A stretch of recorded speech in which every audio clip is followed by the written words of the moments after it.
Assalamualaikum warahmatullahi wabarakatuh. Salam sejahtera untuk kita semua. Perkenalkan, saya Nail Hasanah, mahasiswi Magister Manajemen Universitas Gadjah Mada. Di sini saya akan mempresentasikan tesis saya yang berjudul Pengaruh Efisiensi Perusahaan terhadap Nilai Perusahaan Terbuka di Indonesia dengan Investasi Teknologi Informasi dan Pandemi COVID-19 sebagai Variabel Pemoderasi. Dosen pembimbing saya yaitu Bapak Bowo Setiono, SE MCom PhD. Latar belakang dari penelitian ini yaitu tujuan perusahaan go public adalah untuk meningkatkan kemakmuran pemegang saham. Kemakmuran pemegang saham ini direpresentasikan dengan nilai perusahaan. Dengan nilai perusahaan yang naik, tentunya kemakmuran pemegang saham juga akan naik. Peningkatan kemakmuran pemegang saham melalui peningkatan nilai perusahaan ini dipengaruhi oleh beberapa faktor, diantaranya seberapa efisien perusahaan untuk mengelola sumber daya yang mereka miliki. Terdapat hubungan antara efisiensi perusahaan dengan nilai perusahaan. Namun, beberapa penelitian terdahulu menemukan dua hubungan yang kontras berbeda, yaitu hubungan positif dan hubungan negatif. Berkaitan dengan efisiensi perusahaan, penggunaan teknologi informasi dipercaya dapat meningkatkan efisiensi perusahaan. Hal ini disebabkan karena teknologi informasi dapat mengurangi biaya, mempercepat pemrosesan, mengurangi kegiatan yang berulang, serta meningkatkan transparansi. Beberapa penelitian terdahulu pun menemukan pengaruh positif investasi teknologi informasi terhadap efisiensi perusahaan. Tidak hanya itu, investasi teknologi informasi juga dipercaya dapat meningkatkan profitabilitas perusahaan. Tentunya dengan meningkatnya profitabilitas, nilai perusahaan juga akan naik. Sehingga investasi TI ini dapat berpengaruh positif juga terhadap nilai perusahaan. Pada 9 Maret tahun 2020, WHO mendeklarasikan COVID-19 sebagai pandemi global. Dan update-nya pada 15 Februari 2022 terdapat 409 juta COVID di dunia dengan 5,8 juta kematian dan sisanya sembuh. Dengan semakin berkembangnya kasus COVID ini, tentunya terdapat kebijakan-kebijakan di berbagai lini. Salah satunya adalah lockdown, PSBB. Nah, hal ini menjadikan COVID 2019 sebagai salah satu penyebab krisis global. Tidak hanya krisis global, namun COVID-19 juga menyebabkan perubahan di pasar keuangan dan juga di pasar modal. Selain itu, kaitannya dengan efisiensi perusahaan, pandemi COVID ini mendorong kapasitas yang menganggur sehingga berdampak negatif pada efisiensi perusahaan. Dikaitkan lagi dengan nilai perusahaan, COVID-19 ini menyebabkan harga saham itu berubah-berubah ya. Jadi meningkatkan resiko ya. Jadi tentunya hal ini akan menyebabkan perubahan juga terhadap nilai perusahaan. Di Indonesia sendiri, pada akhirnya untuk mencegah COVID-19 dilakukan berbagai upaya-upaya pencegahan ya. Salah satunya yaitu PSBB, PPKM level mikro, menengah, dan lain-lain. Nah, pembatasan-pembatasan ini menyebabkan konsekuensi ekonomi yang harus dihadapi oleh Indonesia. Salah satunya adalah pengaruh terhadap pasar modal. Nah, pengaruh terhadap pasar modal ini awalnya sih tidak dirasakan terlalu ya. Namun dengan semakin banyaknya korban yang berjatuhan, maka pasar modal ini memberikan reaksi negatif. Reaksi negatifnya ini salah satunya adalah karena adanya perubahan waktu perdagangan di Bursa Efek Indonesia, sehingga hal ini mempengaruhi dinamika saham dan memberikan dampak buruk dalam keputusan investasi. Dengan adanya perubahan-perubahan ini tentunya memberikan sinyal negatif bagi investor, sehingga investor tertarik untuk menjual, lebih tertarik untuk menjual daripada berinvestasi di pasar modal. Berdasarkan latar belakang tersebut, maka saya tertarik untuk meneliti kejadian-kejadian, fenomena-fenomena yang berhubungan dengan latar belakang tersebut ya.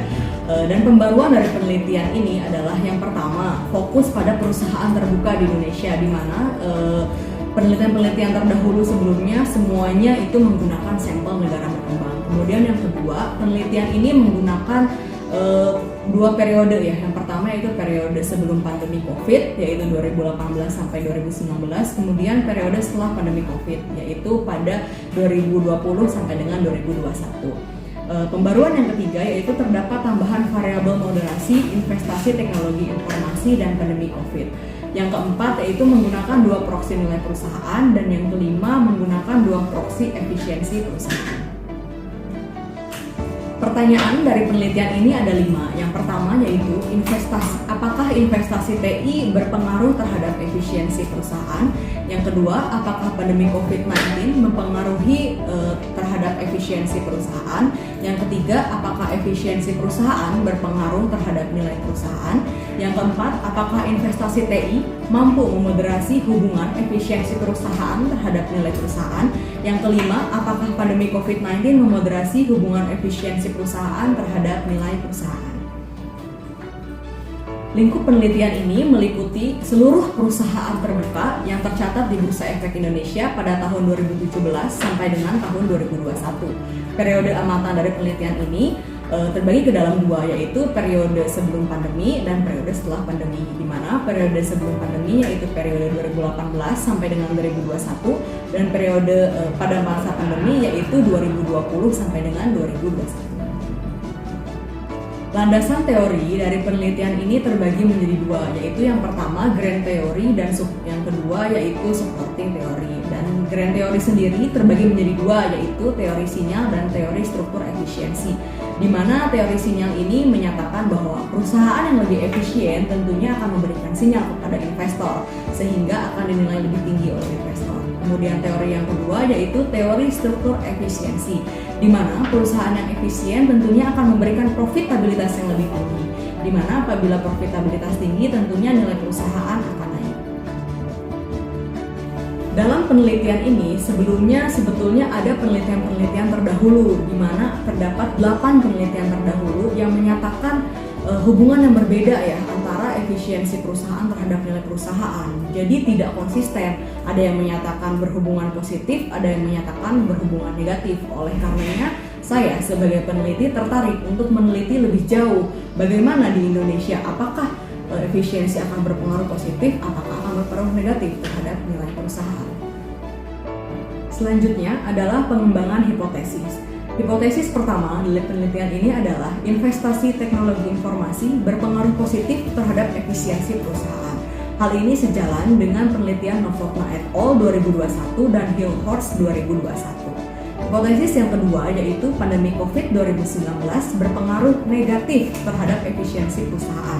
Hal ini sejalan dengan penelitian terdahulu dari Erdem dan Kirkulak 2013 sampai dengan penelitian terbaru yaitu Rakshit dan Neop tahun 2021. Hipotesis ketiga dari penelitian ini yaitu efisiensi perusahaan berpengaruh terhadap nilai perusahaan. Nah, hipotesis keempat.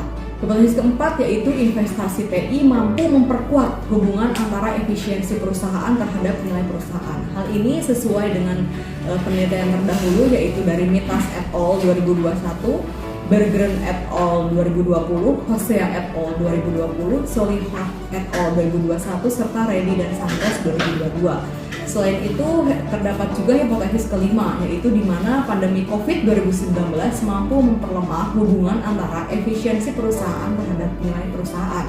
Hal ini sesuai dengan penelitian terdahulu yang menyatakan bahwa memang pandemi COVID mampu memperlemah. Penelitiannya yaitu dari Al-Awadi et al., An-Engan 2020, Ashraf 2020, Zhang et al. 2020, He et al. 2020, dan Liu et al. 2020. Jadi penelitian ini menggunakan beberapa variabel ya. Yang pertama yaitu efisiensi perusahaan yang diukur dengan 2 proksi yaitu SFA dan ICR. Kemudian yang kedua yaitu nilai perusahaan yang diukur dengan 2 proksi juga yaitu PBV dan Tobin Skew. Kemudian yang ketiga yaitu investasi TI yang diukur dengan logaritma natural investasi TI, pandemi COVID yang diukur dengan variabel dummy, ukuran perusahaan yang diukur dengan total aset, dan juga financial coverage yang diukur dengan membagi total liabilitas dengan total aset, dan cash holding yang membagi cash and marketable securities dengan total aset. Sampel dari perusahaan ini yaitu sektor non-keuangan tercatat di BEI dari tahun 2017 sampai dengan 2021 serta menyediakan laporan keuangan yang lengkap. Kemudian model dari hipotesis 1 dan hipotesis 2 bisa dilihat di presentasinya. Kemudian model hipotesis 3 sampai dengan hipotesis 5 juga bisa dilihat di presentasi.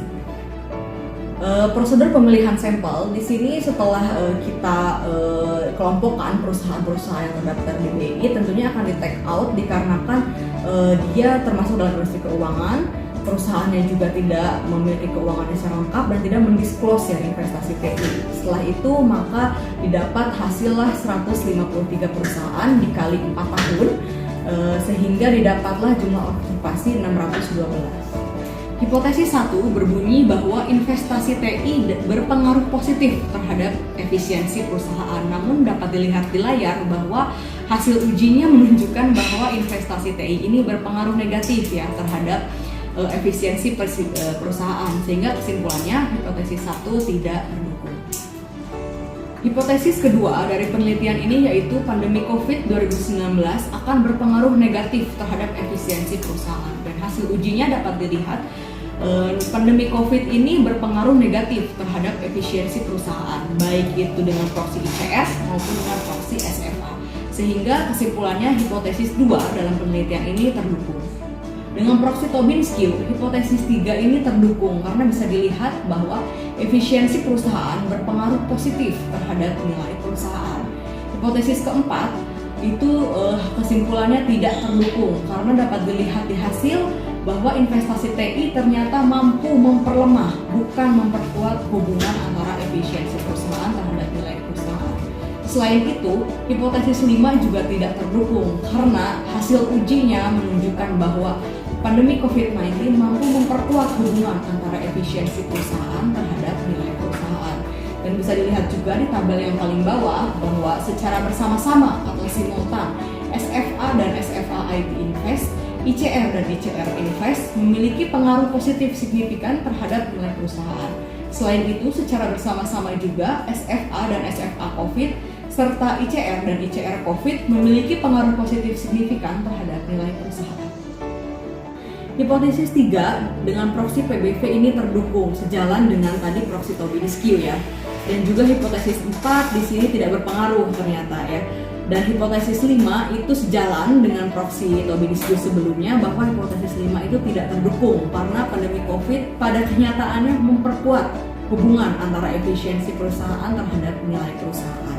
Dan secara bersama-sama atau secara simultan, SFA dan SFA IT Invest memiliki pengaruh positif signifikan terhadap nilai perusahaan, dan juga secara bersama-sama dan secara simultan, ICR dan ICR COVID memiliki pengaruh positif signifikan terhadap nilai perusahaan.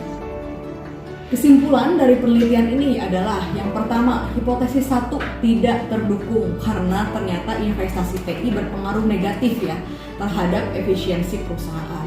Hal ini sejalan dengan penelitian terdahulu dikarenakan adanya paradoks produktivitas TI dan time-lag effect. Kemudian hipotesis kedua diterima karena pandemi COVID-19 berpengaruh negatif terhadap efisiensi perusahaan. Hipotesis 3 dari penelitian ini diterima karena efisiensi perusahaan berpengaruh positif terhadap nilai perusahaan. Hal ini sejalan dengan penelitian terdahulu yang dikarenakan teori-teori DIS dan juga teori sinyal. Selanjutnya yaitu kesimpulan dari hipotesis 4. Hipotesis 4 ini tidak terdukung karena pada hasil ujinya ternyata investasi TI memperlemah hubungan antara efisiensi perusahaan dengan nilai perusahaan. Selanjutnya yaitu hipotesis 5, di mana hipotesis 5 juga sama ya, tidak terdukung karena pandemi COVID-19 ternyata mampu memperkuat hubungan antara efisiensi perusahaan terhadap nilai perusahaan. Hal ini dapat terjadi karena COVID-19 ini menyebabkan perusahaan harus melakukan adjustment. Adjustmentnya seperti flexible working arrangement. Nah, dengan flexible working arrangement ini akan meningkatkan kinerja karyawan, akan meningkatkan kepuasan karyawan. Penelitian ini memiliki keterbatasan. Yang pertama yaitu hanya fokus pada perusahaan di Indonesia. Kemudian yang kedua, penelitian ini memiliki keterbatasan yaitu tidak memperhatikan kelompok industri. Yang ketiga, penelitian ini tidak memperhatikan time-lag effect dari investasi teknologi informasi. Keterbatasan yang keempat yaitu penelitian ini hanya menggunakan beberapa variabel saja, tidak meliputi semua variabel. Penelitian ini dapat memberikan saran ya bagi perusahaan untuk meningkatkan efisiensi perusahaan. Karena dengan penelitian ini terbukti bahwa dengan meningkatnya efisiensi perusahaan, nilai perusahaan juga akan meningkat. Kemudian yang kedua, bagi investor dapat menentukan keputusan investasi. Dan yang ketiga yaitu bagi penelitian selanjutnya, sarannya agar dapat mengisi atau melengkapi gap-gap dari penelitian ini. Sekian dan terima kasih dari saya. Wassalamualaikum warahmatullahi wabarakatuh.